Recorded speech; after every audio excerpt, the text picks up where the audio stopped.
Hey everybody, my name is Rod Rohde and I am the product manager here at Man Mortgage. And I'm going to take you through a little training today I call Mortgages 101.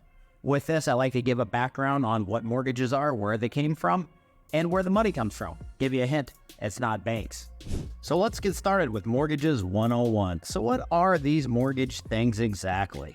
Let's get started. We're going to start out, we're going to talk about the agencies. So the agencies are conventional loans. They're the conventional. They're the conforming. These are the ones that you typically see advertised the most on billboards and things like that because they are done through these entities that provide a lot of liquidity in the marketplace. They have the size, they have the ability, and they are actually owned by the federal government. So you may have heard of Fannie Mae before. It actually stands for the Federal National Mortgage Association, otherwise known as Fannie Mae, otherwise known on the stock market previously as FNMA. It was created in 1938 during the Great Depression as part of the New Deal.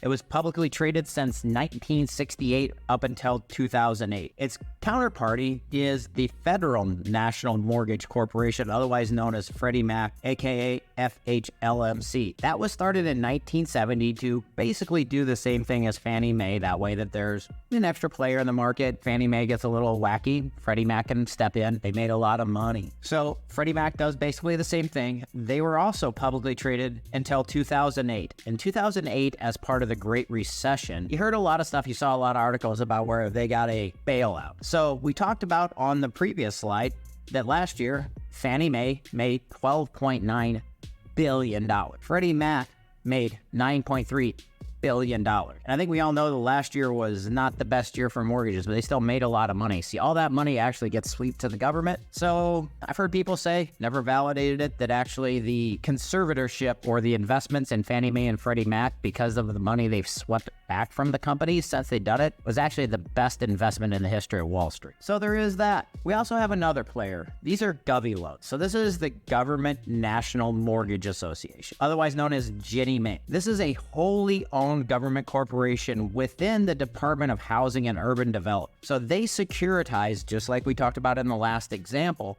they securitize loans for FHA, VA, and USDA loans. So they're the people that determine all the rules and do the underwriting for FHA, VA, and USDA loans. In this example, Fannie Mae and Freddie Mac would be replaced by Ginnie Mae. But why do we do this? The purpose of all of this is to put a bunch of mortgages in a big box, assign a price to them, and sell them, because money. So the purpose of all this is to take a whole bunch of mortgages, put it into a big box, assign a price to them, and sell them, therefore making a profit and getting new capital to lend.